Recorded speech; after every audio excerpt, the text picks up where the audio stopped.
Well, we are in the book of Jonah as we move through the minor prophets in 2023. So I'm glad you're on this journey with me. Jonah is a great book. It's a book about God's grace. It's both God's grace for the lost as well as God's grace for sometimes reluctant servants, which is what we find in Jonah, a very reluctant prophet. Our big picture outline for Jonah is in chapter 1, we see Jonah flee. Chapter 2, Jonah prays. Chapter 3, Jonah preaches. In chapter 4, we see Jonah learns. So this is our big outline here: flees, prays, preaches, and learns as we go through this.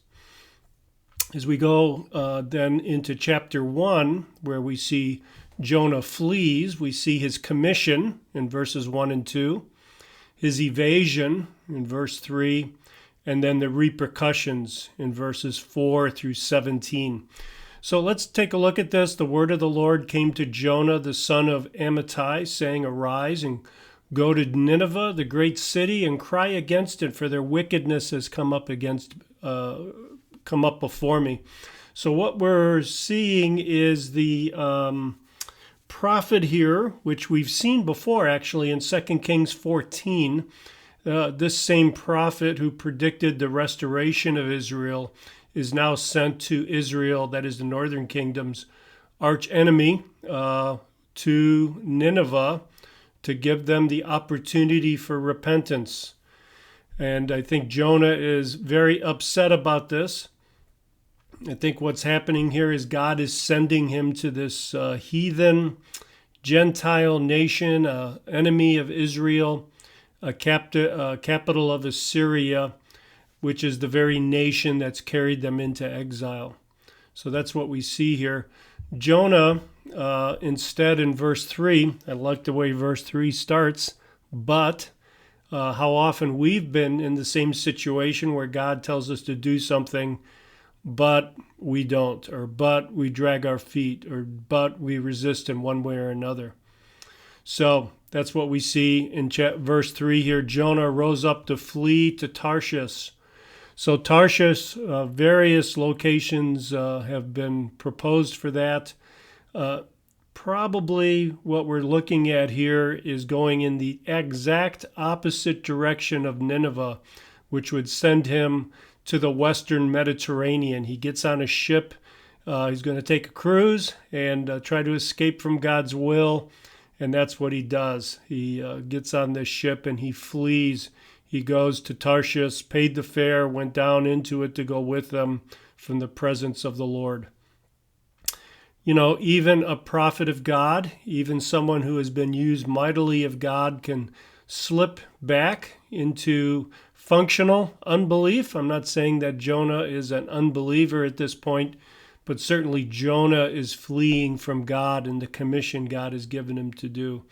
And maybe if we're honest, we would say that we've been in the similar situations at various points in our life as well.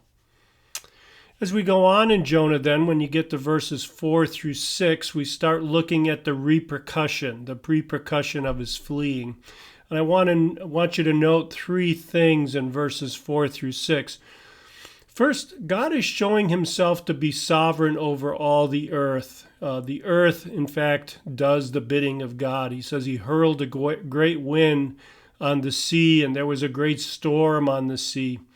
So God is sovereign, and he uses the forces of nature to do his bidding, to bring his sometimes reluctant servants back on track. Second thing is, I want you to notice that the Gentile sailors here, no indication that these are believers. They in fact seem to be idolaters, but they recognize before Jonah does of the supernatural origins of this storm. He says the sailors became afraid, and every man cried to his God. And they threw the cargo which was in the ship into the sea to lighten it. Jonah had gone down. Verse 6, the captain, "How is it that you are sleeping? Get up, call on your God." So they are aware that this is a supernatural sort of storm that's come up. And then The third thing to notice in verses 4 through 6 is that a willfully disobedient servant, which in our case here is Jonah, can be judicially blinded to God's will for a time.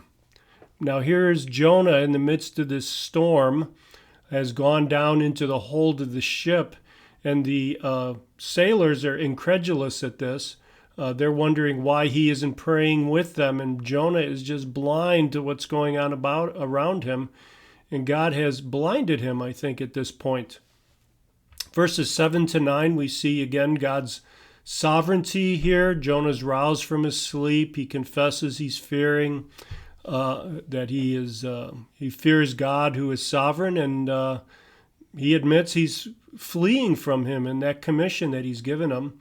Verses 10 through 14, notice the incredulity of the sailors.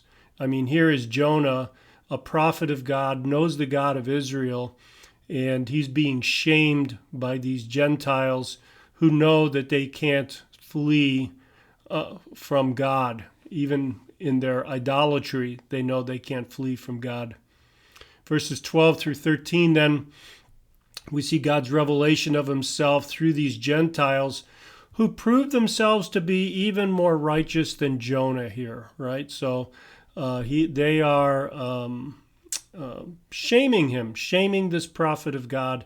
How often, I think, brothers and sisters, we have sometimes been shamed by people who don't know God because of their righteous actions, because of what they do. They still have the image of God in them, and sometimes when we are reluctant to act, we find even unbelievers speaking up where we should. That's what seems to be happening here. Verses 15 through 17, the sailors, again, idolaters, they're prayerful and humbly sacrifice Jonah. God preserves him nevertheless. God is going to preserve his people. And in this particular case, he's going to preserve his spokesman. Could God have picked another spokesman out of Israel and sent him to Nineveh? Maybe somebody that was more cooperative? Certainly he could have, but we would not learn all about God's grace to the Gentiles as well as God's grace to his own reluctant people had God done that. No, he's picked Jonah for a purpose, and that's what we see here. That would be our application at this point, I think. Even a faithful and one-time useful servant can be sent on some kind of errand that they find completely repugnant. God's grace is so expansive. God's grace is given so freely, that more freely than we would sometimes. And when we are reluctant to extend grace, God will correct us. Nevertheless, God's going to make sure his will is going to be done. He will chasten us as he chastens Jonah here until his will is accomplished.